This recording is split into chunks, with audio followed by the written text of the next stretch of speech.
Evangelho, terça-feira, na oitava da Páscoa do Senhor. O Senhor esteja convosco, Ele está no meio de nós. Proclamação do Evangelho de Jesus Cristo segundo São João. Glória a vós, Senhor. Naquele tempo, Maria estava do lado de fora do túmulo chorando. Enquanto chorava, inclinou-se e olhou para dentro do túmulo. Viu então 2 anjos vestidos de branco, sentados onde tinha sido posto o corpo de Jesus, um à cabeceira e outro aos pés. Os anjos perguntaram: Mulher, por que choras? Ela respondeu: Levaram o meu Senhor e não sei onde o colocaram. Tendo dito isto, Maria voltou-se para trás e viu Jesus de pé. Mas não sabia que era Jesus. Jesus perguntou-lhe: Mulher, por que choras? A quem procurais? Pensando que era o jardineiro, Maria disse: Senhor, se fosse tu que o levaste, dize-me onde o colocaste, e eu irei buscar. Então Jesus disse: Maria. Ela voltou-se e exclamou em hebraico: Rabuni, que quer dizer mestre. Jesus disse: Não me segures, ainda não subi para junto do Pai, mas vai dizer aos meus irmãos: Subo para junto do meu Pai e vosso Pai, meu Deus e vosso Deus.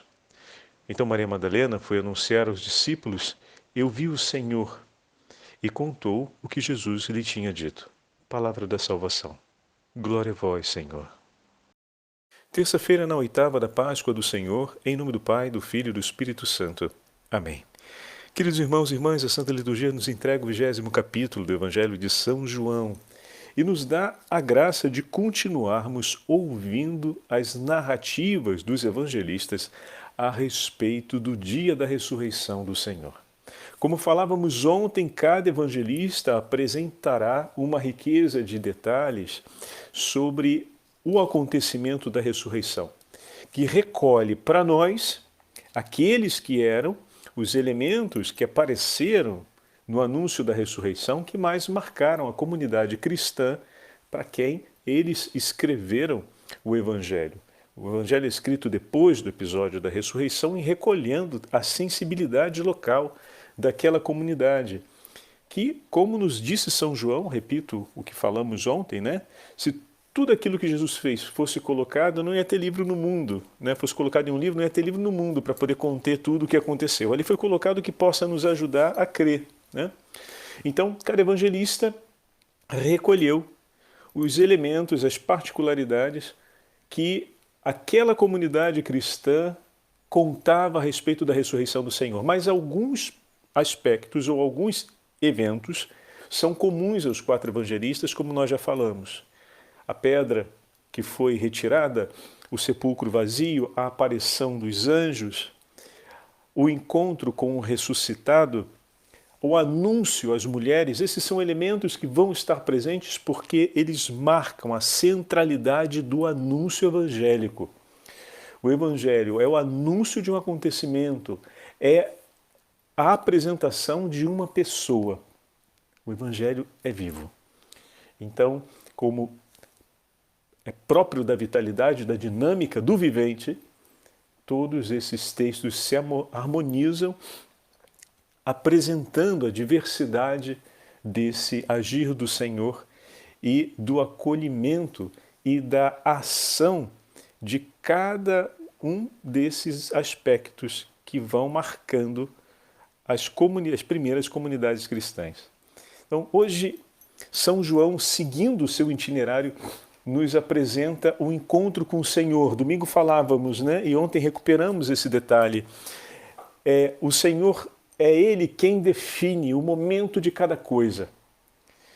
Ele primeiro entrega os sinais e depois Ele se faz ver. E nós usávamos essa imagem para pensar o nosso itinerário da vida cristã, como queremos ver a face de Cristo resplandecente, ressuscitado, sobre a vida do nosso irmão. Mas isso significa uma obra de conversão, significa o itinerário de um milagre que o Senhor quer realizar e está realizando, mas o esplendor dessa face, ele irá acontecer, mas não no tempo que desejamos. E durante esse período, o Senhor vai nos dando sinais de que Ele está agindo, transformando, restaurando a vida daquele nosso irmão, daquela nossa irmã com que convivemos. E é vendo esses sinais do Senhor que está presente, mas ainda não se deixa ver completamente, ou ainda não conseguimos ver completamente, que nós vamos perseverar na nossa oração, na nossa confiança, que nós vamos renovar a nossa certeza na ressurreição. João mostrou isso claramente, ele entrou, ele viu e acreditou. Mas o encontro com o ressuscitado ainda vai acontecer. Mas o meu Senhor está no meio de nós, eu vejo os seus sinais. Quis o Senhor entregar-nos a sua palavra para que pudéssemos perseverar com a força dessa palavra.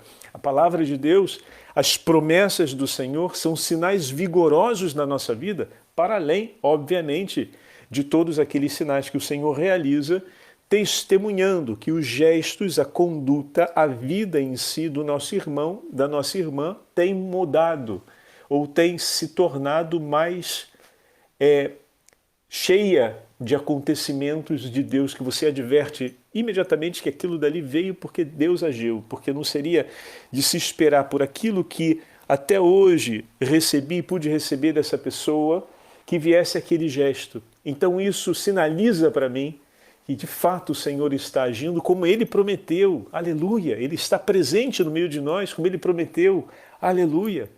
E se para suplicar, como nós dizíamos, né, um milagre, como por exemplo uma cura física, nós rezamos e nos unimos estreitamente ao Senhor e convocamos tantas outras pessoas para rezar naquela intenção, imagina imagina o milagre da conversão de um coração, que é aquele que faz o céu inteiro se alegrar, é um milagre de grande porte, né? Quanto mais oração não será preciso, quanto mais espera não será precisa, quanto mais entrega e mobilização do céu e da terra em intercessão não será preciso para que aquele milagre aconteça, né? Como isso é importante. E se observarmos o episódio de hoje, Maria volta sobre o túmulo e encontra os anjos ali. E os anjos tomam a iniciativa de perguntar para ela qual é a sua dor. Eles tocam na ferida.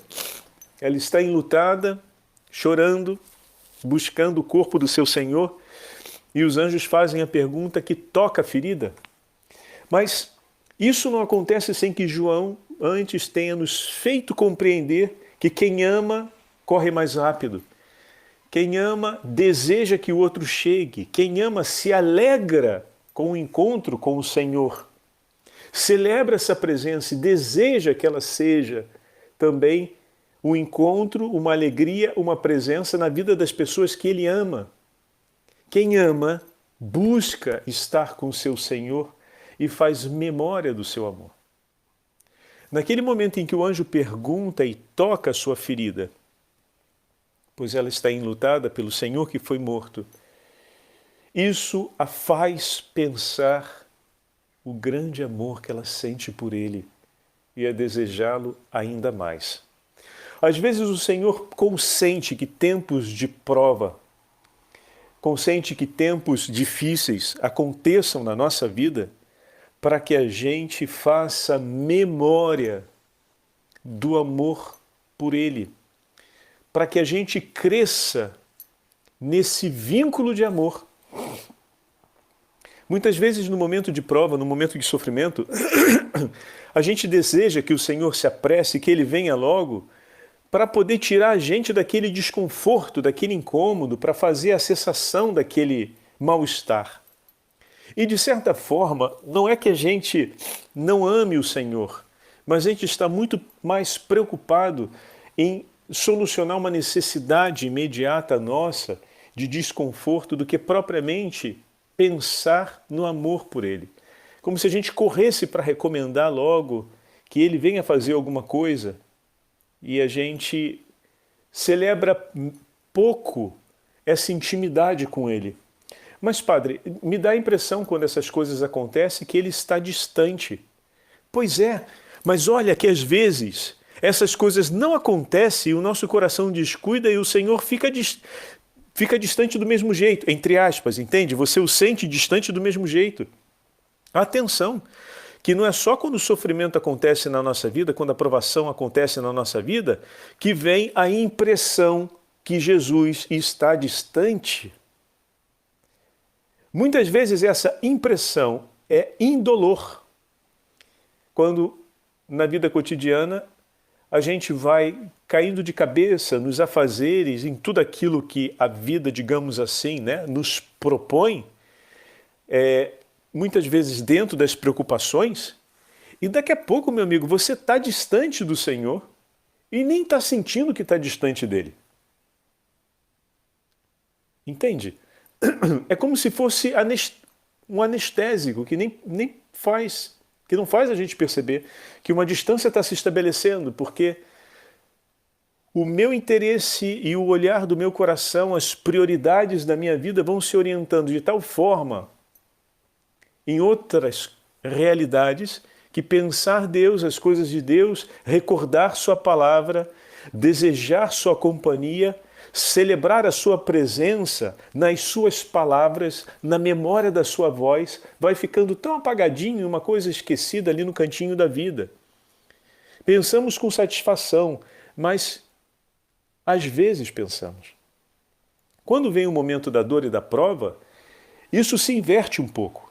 Em que sentido?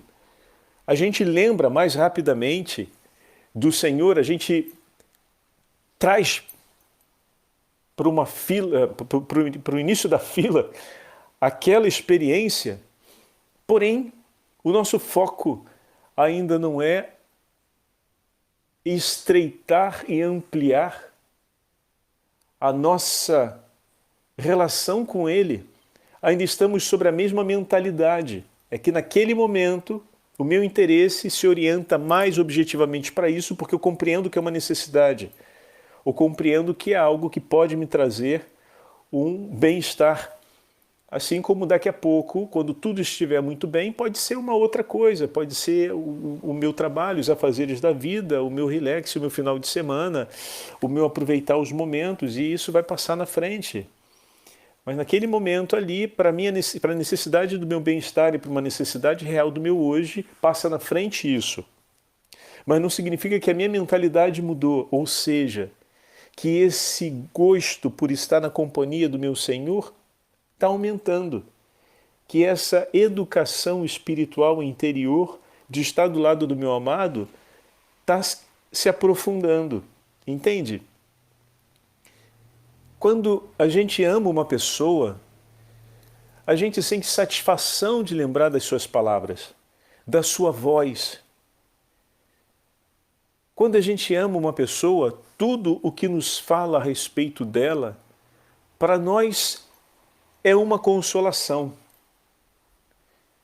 Por isso, nos momentos das provações, nos momentos difíceis, o Senhor não está querendo mostrar para a gente que Ele está longe de nós, porque se Ele desceu do alto dos céus e foi até as profundezas do inferno, arrebentar a porta do inferno para tirar aqueles que estavam ali e para submeter Satanás completamente,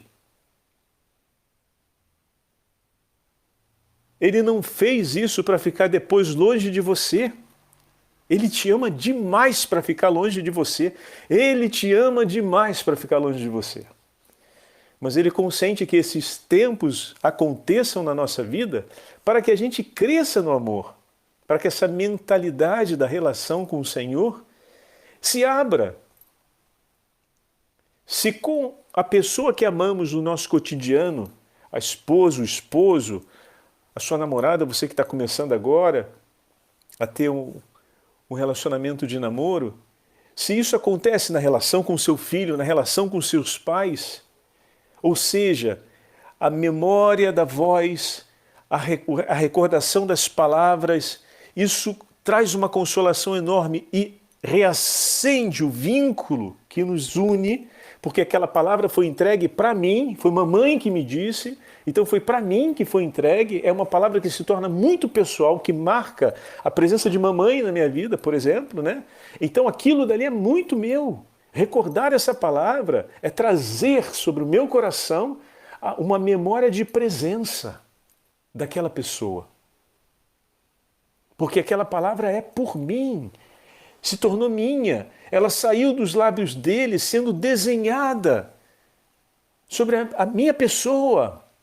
Foi falando e olhando os meus olhos que ele me disse tudo aquilo que disse. Assim os discípulos recordam as palavras de Jesus, assim as palavras de Jesus são para cada um de nós. Por isso o ecoar dessas palavras, a memória dessas palavras é bálsamo de presença no nosso coração. E tem um poder de consolação enorme. Por isso, quando os anjos perguntam e depois o Senhor pergunta e toca a ferida do coração de Madalena, enlutada pela morte do seu Senhor, como no livro dos Cânticos, essa imagem é muito direta no Evangelho de João, se recupera a amada que fala, que pensa no amor do seu amado, que ela não vê, mas que está vivo dentro dela. Ela deseja a sua presença, mas o seu amor está ali vivo. Ela não tem a presença, mas o seu amor é vivo. E diante de um amor que se inflama, voltamos ao que disse João. O coração que muito ama tem a graça de poder ver a Cristo e sentir sua presença. Depois que aquele amor, tocando-se a ferida, depois que aquele coração, tocando-se a ferida 2 vezes, o que estás procurando? É uma pessoa enlutada, é uma pergunta que toca a ferida, né? O coração inflamado de amor na memória do seu Senhor, veja como a memória é capaz de inflamar o coração de quem ama. Ela então consegue, diante do seu nome que ecoa nos lábios de Jesus, reconhecer que é o seu Senhor. O Senhor nos chama pelo nome, nos fala. E dessa forma Maria reconhece, ela reconhece a voz do seu Senhor. O nome que lhe foi entregue é o nome que está nos lábios do Senhor. Quando aquela que foi amada reconhece nos lábios daquele que é o amor de sua vida o seu nome, imediatamente ela responde. Se o livro de Isaías nos disse que o nome está escrito na palma das mãos do Senhor, como poderia ele se esquecer? Bendito o Evangelho que nos mostra que da palma das mãos esse nome, o teu nome, o meu nome, está escrito sobre os lábios do nosso Redentor. Permita que o teu Senhor cuide de ti. Não se escandalize ou se desespere se Ele te leve através de um tempo de provação. Por quê? O teu Senhor quer acender o fogo do seu amor no seu coração. Ele jamais estará longe de ti e se esquecerá de ti, porque o seu nome está desenhado em seus lábios. E o teu Senhor, que te acompanha em tuas dores, te chamará pelo nome e terás a alegria de poder reconhecer meu amado, meu Senhor, e lançar-se em um grande abraço. Que o bom Deus nos abençoe e nos acompanhe nesse tempo da oitava de Páscoa, para que esse itinerário tão belo que São João está nos mostrando no seu Evangelho seja celebrado por cada um de nós. O Senhor esteja convosco, Ele está no meio de nós. Pela intercessão de Santa Maria Madalena e pela intercessão da Beatíssima Virgem Maria, Santa Mãe de Deus, abençoe-vos o Deus Todo-Poderoso, Pai, Filho e Espírito Santo. Amém.